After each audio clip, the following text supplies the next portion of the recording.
So here are some excerpts from chapter 11 of the Lotus Sutra.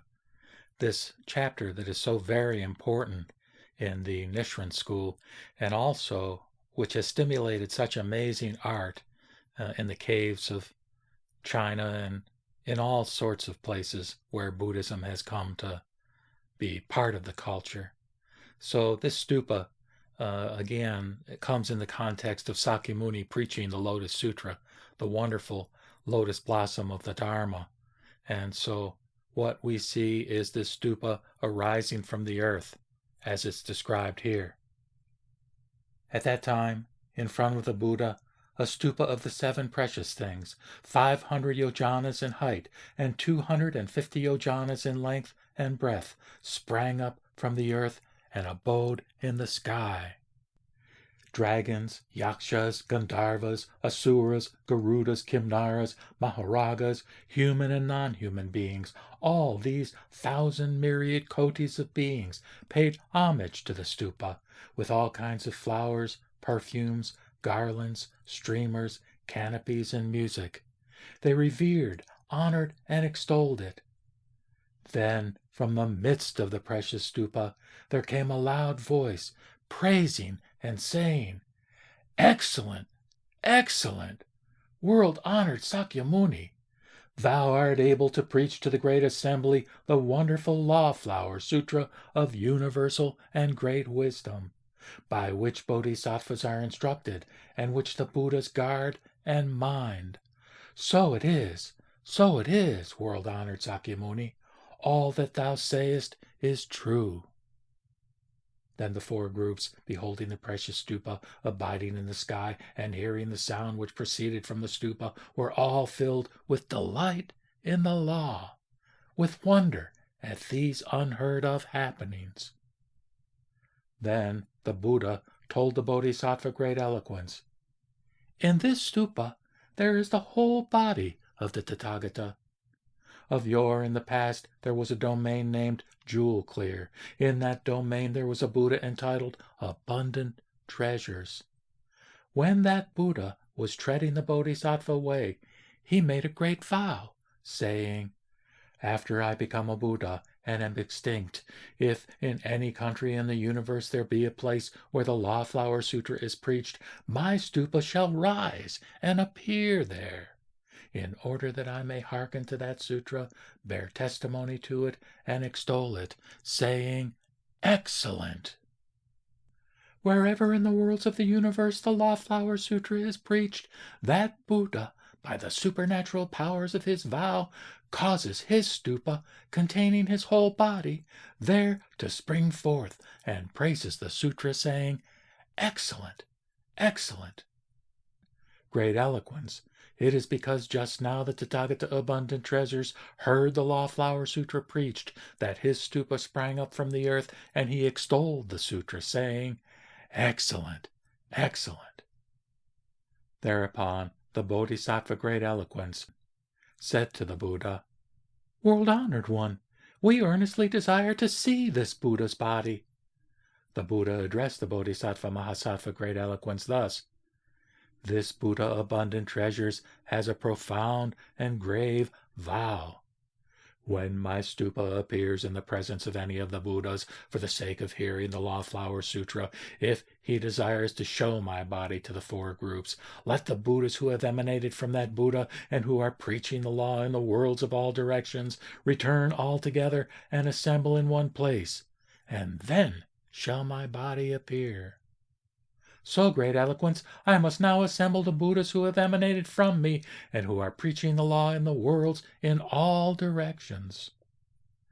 Then the Buddha sent forth a ray from the circle of white hair between his eyebrows, whereupon eastward there became visible all the Buddhas in the 500 myriad kotis of Nayutas of domains. All the Buddhas in those domains were preaching the laws with ravishing voices. And innumerable 1,000 myriad kotis of bodhisattvas were also seen filling those domains and preaching to the multitude.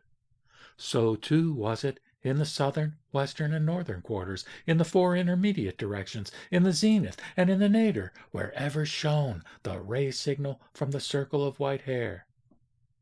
Then the Buddhas in all directions each addressed the host of his bodhisattva, saying, "Good sons and daughters, we must now go to Sakyamuni Buddha in the Saha world and pay homage to the precious stupa of the Tathagata abundant treasures." Thereupon the Saha world instantly became pure.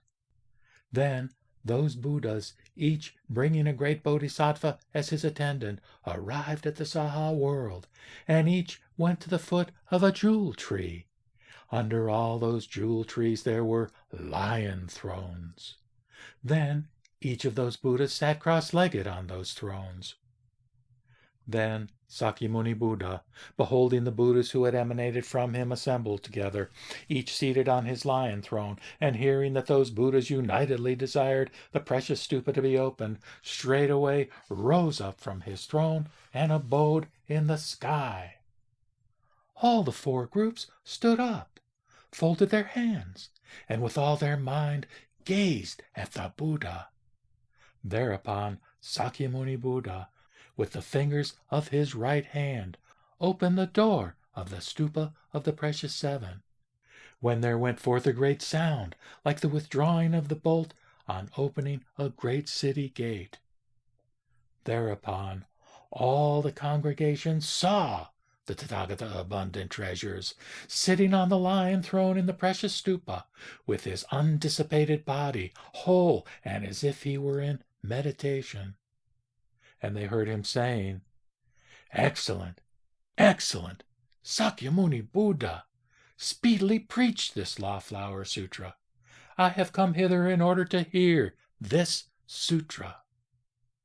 Then the four groups, seeing the Buddha who had passed away and been extinct for immeasurable thousand myriad kotis of kalpas speak such words as these, praised this unprecedented marvel, and strewed on the Buddha abundant treasures and on Sakyamuni Buddha heaps of celestial flowers.